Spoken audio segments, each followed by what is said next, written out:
Behind the fish is coming.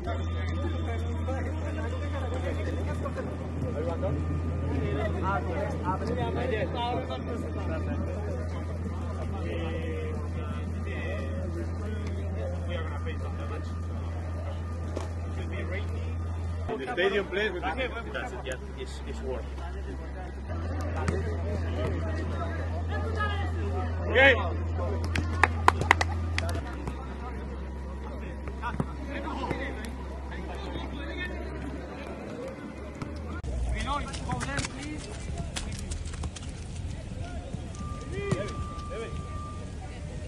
Ahora para otro lado. Good. Push for the weight. That's it.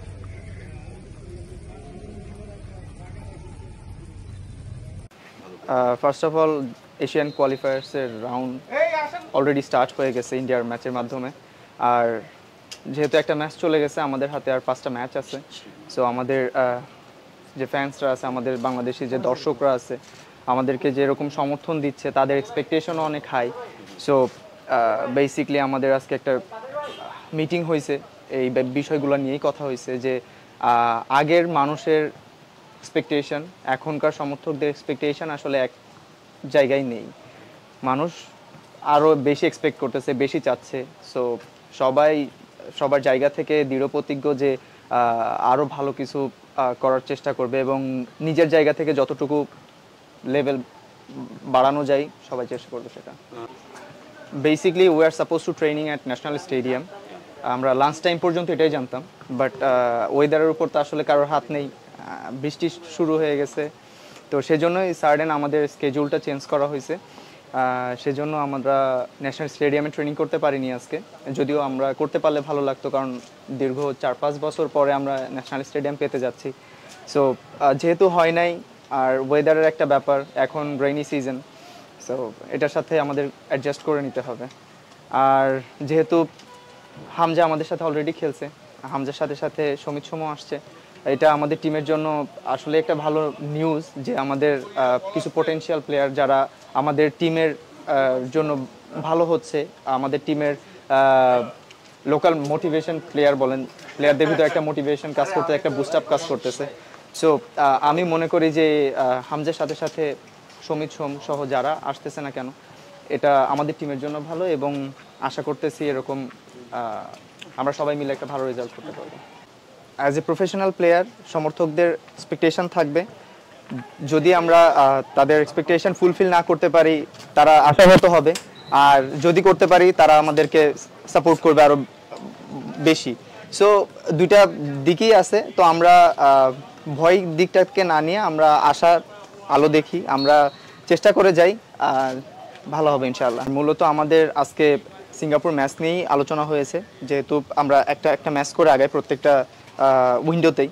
So যেহেতু এখন আমাদের next match সিঙ্গাপুরের সাথে, তাদের strong weak point নিয়ে already কথা হয়েছে, আরও যে আমাদের সময় আছে সেই সময়টা নিয়ে আমরা সেটা নিয়ে কাজ করব। আগামী 4 তারিখ আমাদের ভুটানের সাথে ফ্রেন্ডলি গেম, তো আমরা আসলে কোচভাবে সময় পাবে না, 4টা সেশন, তো ইনশাল্লাহ আমরা সবাই যেহেতু খেলার মধ্যে আছি, এটা আসলে মানে তেমন একটা প্রভাব পড়বে না, আমাদের সবারই ফিটনেস আলহামদুলিল্লাহ ভালো আছে।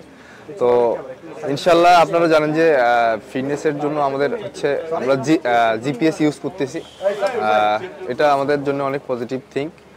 তো ইনশাল্লাহ ওভারঅল আমি মনে করি যে ভুটান ম্যাচ বা সিঙ্গাপুরের ম্যাচ আমাদের ফিজিক্যাল কোনো প্রবলেম হবে না। না, অবশ্যই সিঙ্গাপুর দলকে আমরা আসলে সম্মান করি, তারা অবশ্যই যে ভালো টিম।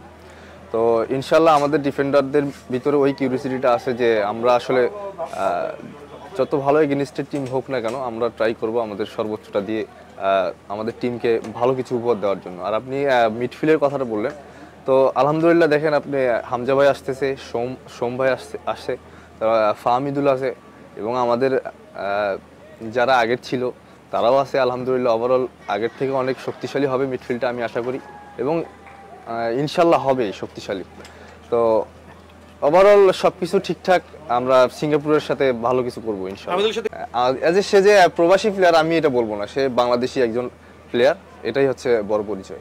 এটা তো অবশ্যই, এটা তো অনেক অনেক ভালো একটা মানে বিষয় যে তারা যদি মিডফিল্ডটা ভালোভাবে গোছাতে পারে তাহলে আমাদের ডিফেন্ডার একটু প্রেশারটা কম আসবে।